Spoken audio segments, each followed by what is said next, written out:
Hi friends, in this video I'm going to show how to factory reset this PS Vita. So if you want to do that right, factory reset, what you need to do is you need to press these three buttons. One is PS button, you need to hold PS button, and this OR button,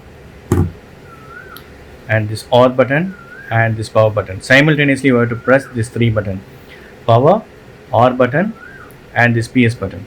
So I'm going to press this power, OR, and PS buttons simultaneously. So see this, so it's turned on. So you can see this not restart the system. Use this button, up arrow or down arrow. So to restore the system, right, you need to press this, restore the system.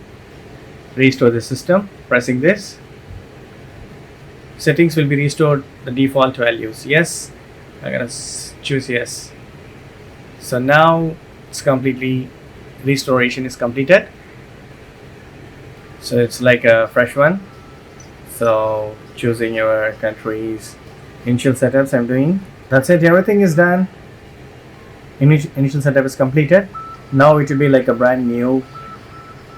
The way you can reset your PS Vita. That's it. Thank you so much.